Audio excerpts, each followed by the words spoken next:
Welcome back, or welcome if you're just joining us. This is The World This Week. We are in the company of Ana Navarro Pedro of Portuguese weekly Visão. Welcome back. Welcome back as well to France24.com. Or I suppose for the web we can say France24. You may. France24, just to be perfectly clear there. France24.com's Lila Jacinto. Judah Grunstein of World Politics Review. And Anthony Bélanger of you say Les Inrocks? Yes, you say so. The shortened version. Once again, Les Inrocks. All right. And it's not very expensive, you can buy it whenever you want. Every Wednesday. A quality read about politics, music, and more. All right. Fascinating one. Jihadists don't like the World Cup. A suicide bomber targeting an outdoor venue screening matches in northern Nigeria this week, while another venue was targeted on Kenya's coast where there's been at least 50 killed in a couple of attacks, while a leading moderate Muslim cleric was shot dead in his home. Somalia's Al-Shabaab militias, the same responsible for last year's Westgate Mall siege in Nairobi, have claimed responsibility, but the claim has been rejected by the country's president. The attack in Lamu was well-planned, orchestrated, and politically motivated ethnic violence against the Kenyan community. This, therefore, was not an Al-Shabaab terrorist attack. Evidence indicates that local political networks were involved in the planning and execution of the heinous crime. Lila Jacinto, I know you penned a story on this. Were you as surprised as we were when this announcement came in? Totally surprised. And when I heard the words politically motivated ethnic, I grew alarmed, and I was just wondering if I'm reading, the barometer correctly. And yes, Kenyans who follow the political situation are absolutely true. I mean, what's happening in Kenya is basically very alarming. We have the opposition leader who has come back to Kenya. He was at Boston University, a visiting scholar there, and ever since he's been back, there have been huge rallies that has obviously, upset the ruling coalition. This is in the specter of 2007 when there was post-electoral violence that killed more than 1,000. Absolutely. And, the same simmering tensions that we saw pre-2007 and post that election, which was, basically ethnic and tribal. The president is Kikuyu. When he mentioned, he did not mention any names in this speech, but every Kenyan knows exactly who is being referred to. They are referring to opposition leader Raila Odinga, who is a Luo, and the Luos have historically felt politically marginalized in Kenya. So how does Al-Shabaab feel about all this? If they claim responsibility and their claim is rejected? Yeah, this announcement was happening as journalists in the ground, on the field, were collecting more and more evidence of an Al-Shabaab attack. You may doubt Al-Shabaab's credibility, but they have a very sophisticated media strategy. They were claiming it not just on websites and Twitters, they were calling news organizations. So, yes, they are battling now for who conducted this attack. Which is horrific, on the other hand. Well, it reminds me of what happened in Spain, in 2005, yes, when the Spanish government, instead of saying against all evidence going on and on, it was a terrorist attack. The Madrid attack. Claiming and trying to convince everybody it was an ETA attack. ETA, remember the Basque separatist attack. And it's exactly the same kind of context. In Spain at that period of time, it was impossible for them to imagine that anybody but and that led to the Prime Minister's downfall. Exactly. The very next day. Well, maybe the very next day, because the very next day was a general election. Maybe it's what's going to happen to Mr. Kenyatta. But let's say another thing is that when you're a Prime Minister, when you're trying to be a global or let's say the regional player on the ground to solve partly the problem of neighboring Somalia. Well, when you're a big economic power in the region, and when you have a terrorist attack of that importance 2 days in a row with not a single one, but a double terrorist attack, well, it's a little bit humiliating, above all for Kenya, which is a touristic and major player. So maybe sometimes politically it's cleverer to accuse your usual suspect than the real one. I would actually disagree. You look less presidential when you are blaming some vague internal elements. You're right. And also, Shabaab, very important. You know, what's been going on is that the opposition, there's a dialogue going on in Kenya about pulling their troops out of Somalia, with the Odinga calling for this. You know, so this is happening against this backdrop. There's also the fact that there hasn't really been any effective steps taken since the Westgate Mall massacre. It's not the first time that there have been al-Shabaab attacks, especially in that coastal and frontier area. All that said, the other handy scapegoat in Kenya is the Somali refugees and ethnic Somalis who are in Kenya. Unfortunately, in all of these kinds of scenarios, there's always some sort of scapegoat.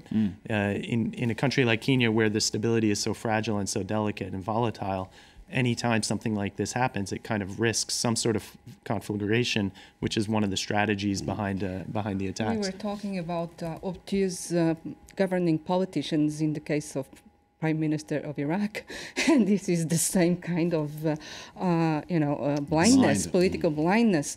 The problem is that Kenya is not Spain, and there is not the same solid foundation of democracy as there was in Spain in 2005. So the situation is extremely volatile, and we've been seeing some political scientists who have been following Kenya, and they say that now there is some Kenyan population that is fighting with the Shabaab as well, not only Somalis, but Kenyans as well. So the situation is really getting out of hand, and with this kind of blindness, it can become very explosive. All right, we're going to turn our attention to Spain right now. Spain, which twice this week abdicated. First on the football pitch, where the defending World Cup title holders were shown the door by Chile unceremoniously after their opening match drubbing at the hands of the Netherlands. A lot of long faces. The final whistle there blowing a little over an hour before King Juan Carlos formally abdicated. Officially for health reasons, the 76-year-old, dogged by scandal and rising republicanism in crisis-hit Spain. Juan Carlos conspicuously absent from Thursday's formal coronation of his son, Felipe. Anthony Béranger, could Felipe, this was a question we put in our debate program earlier this week, could he be the last king of Spain? Yes, why not? It's a very good question, because you can have, there were a kind of consensus around his father, although I think that it was not the scent everybody's saying about him, because I know him for a long time, and I know that it can be also very conservative and not that nice as they used to picture him, above all when he abdicated something like 2 weeks ago. Let's say that the problem with the new king is that the problems he has ahead of him are much bigger than even his father had to deal with. Let's say that democracy was an obvious thing for a new ruler in 1975. When he came to power, there were a new regime in Portugal, a new regime in Greece, and it was impossible for him to choose anything. And he stood by democracy when there was an attempted coup in 1981. He stick to democracy because anybody could. Yeah, well, it's what everybody says, but he lost a lot of time. I mean, he waited a lot of time before saying at the television, at midnight, 5 hours after the coup. Well, we can speak about that for hours. Let's say that way. But still, for the next king, for Felipe VI, well, the problem he has ahead of him is the Catalan problem. And it's not a small one. It's not a question of he's got to follow the trend. He will have to take position on it. And he's facing basically a referendum and maybe a different Spain a year from now. All right, Felipe VI, as he's now known, or how did you say it, Felipe? Felipe VI. Sexto. Careful to keep a crown from his head at his coronation. And as Anthony was just saying there, careful to cater to all of his subjects. Yo me siento orgulloso de los españoles y nada me honraría más que con mi trabajo y mi esfuerzo diario los españoles se pudieran sentir orgullosos de su nuevo rey. Muchas gracias, moltes gràcies, eskerrik asko, moitas gracias.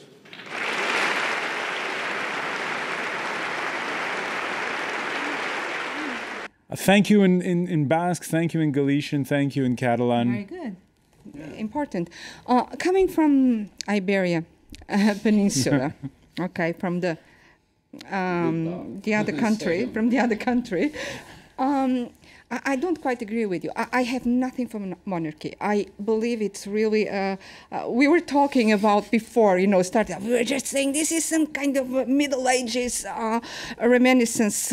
But in the case of Spain, I will open an exception. Spain is a country, it doesn't only have these strains from Catalonia and Galicia and Pays Basque, it has also strains of caste, I'd almost say, in its society. You're right. Franco was the former dictator. Franco's followers are still very strong in this society. That was one of the surprising things we've seen this week. It's not surprising at all. No, but the old wounds from the death of Franco in 1975 seem to have been reopened. The old wounds from the Civil War are still there. They were never healed. You're right. They were, but never healed. And the king, as conservative as he may be, because he's very conservative, You're right. he was the cement that made this society to go ahead and not to go back into war, in civil war. You're right. Now Absolutely this time, no, actually, this wouldn't work anymore. The new king, if he manages to go forward, he does have to go, to pay attention to youth. He has to pay attention to the poor. He has to pay attention to the ones who have been marginalized and forgotten, who are dying and suffering with the crisis in Spain. And he has to pay attention to all the different regional strengths. If he doesn't, and he has no power, we are talking as if he was governing. He doesn't govern, but he has, in this particular country, and only this one, and at this time of history, they still have a role to play. I still have a role to play, and it might be even a growing role, because Judah Grunstein, we're seeing the traditional mainstream center-right, mainstream center-left parties, their support is dwindling, and we're seeing more and more countries like Italy, where the president has to make tough judgment calls when it comes to picking a prime minister. Do you see in the future, actually, the role of the king could actually become more important?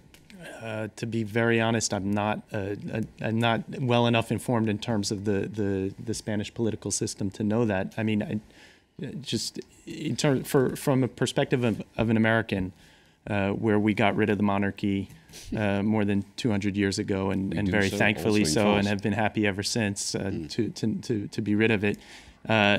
Just the idea that there is someone who's unelected, who has absolutely no real qualifications other than the fact that they've been educated and by birth essentially to play this role, should decide on who picks a government, or should be the arbiter in terms of a close election, or should have anything to do in terms of the democratic governance, to me is aberrant. Well, it's an aberration. An aberration even in the case, for instance, of Belgium, where the monarch has, some say, held the country together in a way. Well, I understand the symbolic role. I understand the functional role. I understand that it can play a historical role. And I'm not denying any of that. The question but at the same time, there are countries that have managed to create institutions that are dedicated and guided only by the national interest and the national good, that are not partisan, that are not political. In the United States, it's the Supreme Court, for instance. There are constitutional courts. There are wise men and women councils. There are plenty of ways that you can institutionalize this and create a system whereby people actually have to have demonstrated some capability or some ability to play this role. You said that he has a very important role to play, and in Belgium the same thing. How have these guys been vetted? By birth? I'm not that comfortable with that as a vetting system, that they just happen to have been born into this particular family at this particular time, especially if the challenges are as important as you guys are making out. And yet, Jacinto, when you do the math, 1 in 4 EU members are monarchies. Yes. 1 in 4. 7 monarchies. inside of the European Union? Old continent, as some of the old Bush era people would say. I'm an American. I mirror you, Judah. I do not pay attention to the royals. It's my time to go into the kitchen. But what is heartening to see in Spain, which you do not see in the UK, is that there seems to be at least some level of dissent. In the discourse, there was a demonstration of why do we have this monarchy. Absolutely, just by matter of birth, if you can't hold your country together, maybe you need to re-examine why your country exists. You're all right about it, I'm sure, but I think that she's got a point about Spain, which is that Juan Carlos was the perfect compromise between those who wanted to have a conservative view on Spain, let's say the two Spains, that could stick together with, on one hand, the king, on the other hand, the democracy. This is what he... But on the other hand, let's say, you've got to understand that the problem with Spain is that you don't have a unified country at all. And you could unify two Spain when the two Spains had something to say to one to each other. But now that you've got several Spains, different nations, I don't. So what's the alternative if Felipe isn't up to the job? Is there another candidate that they can put there in will be if a little he Spain can't with do a it? little king and two different. And there may be it's what is going to happen. Something like Catalogne and the Basque country is going to separate from Spain. That can happen, of course it can.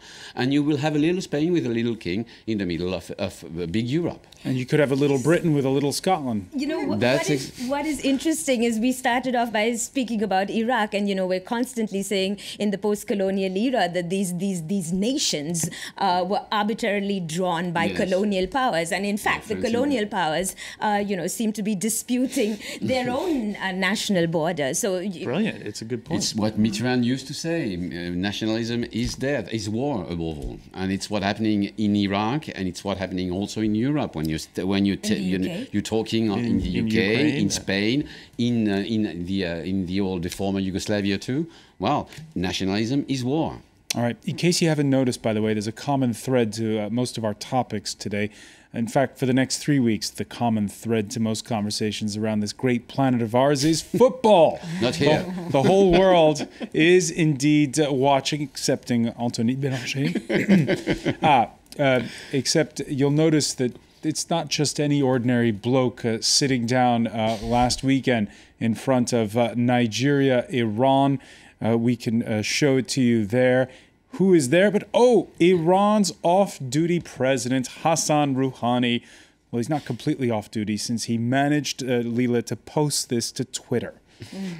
Yes, we have an Iranian president who has a Twitter account, and good luck to the Iranians. I remember, some World Cups ago when Iran played the US, and I was in a New York bar, which was very telling that the people in the bar was supporting Iran at that match because, of course, US is a superpower and World Cup does not matter that much.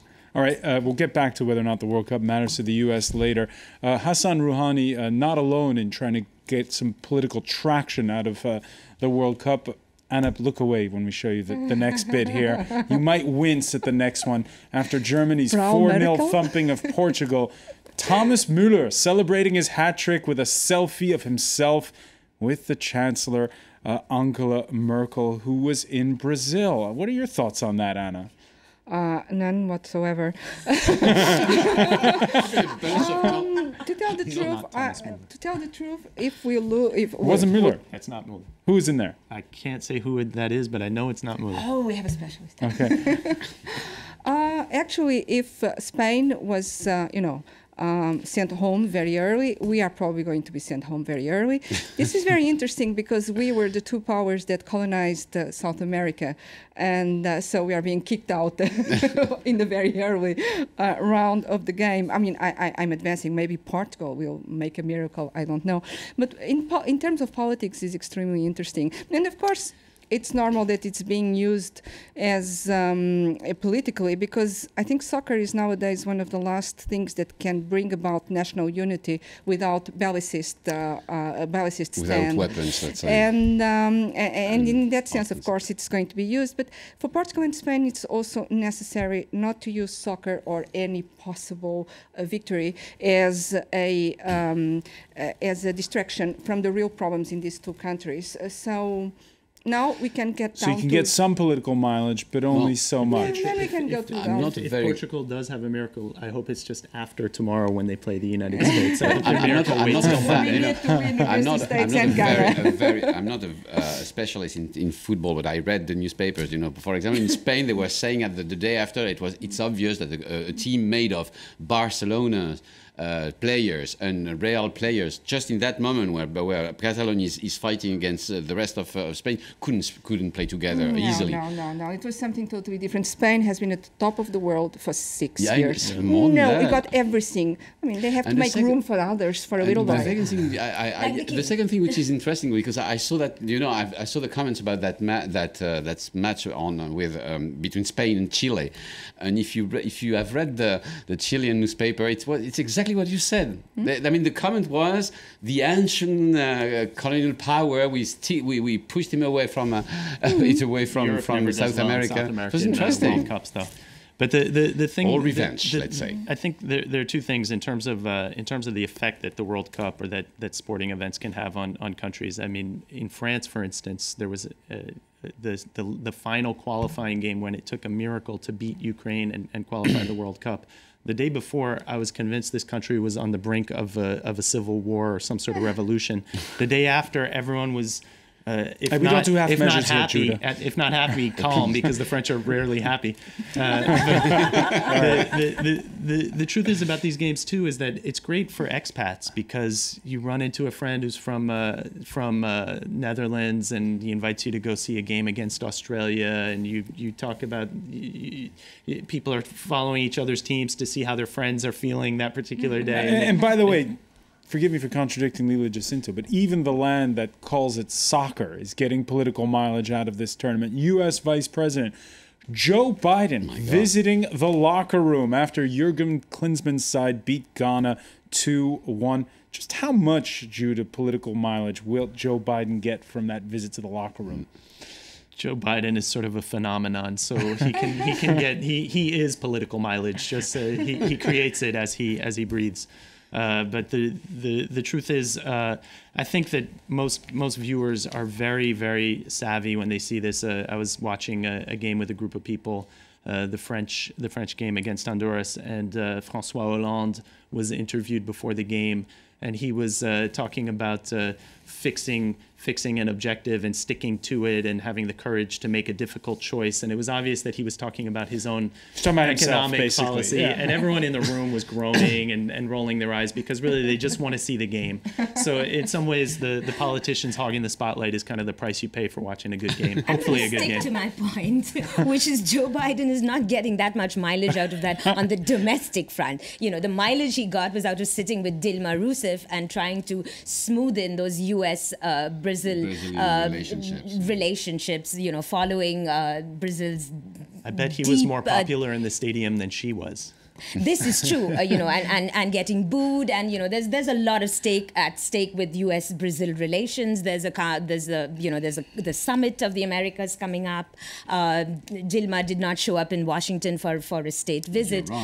You're right. It's much more important on the foreign policy front, not on the domestic front. I can make a bet. For example, if Brazil is going out of the competition sooner than later, they will resume their demonstration in all over the cities, because when the main point for Brazil right now is to stick to his selection, the famous seleção, and that's the main thing. So if there's one politician who's got a lot riding on this, it's Dilma Rousseff, the president of Brazil. She just wants that competition to end good and nice for everybody, so she wants Brazil to go up to the end. All right, if France goes all the way, the president, who, as Judah was saying, is a huge football fan, he won't be going to the final. It kicks off hours before Bastille Day ceremonies, national holiday here. But you may see him at the semis, and there you have Hollande watching a game in the company of of some Olympic athletes in the presidential palace. Nice big screen there. Ana Navarro Pedro, right, enjoying a TV dinner, if you will. Ana Navarro Pedro, how much does François Hollande need France to go far in view of his current almost as much rating as numbers?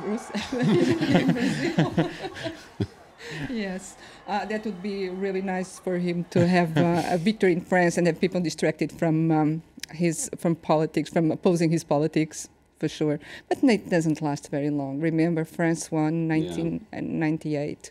It lasted 2 days. All right, the party won't last long, come what may. I will leave it there. Ana Navarro Pedro, I want to thank you. Judah Grunstein, I want to thank Anthony Bélanger and Lila Jacinto. Thank you for joining us here for The World This Week.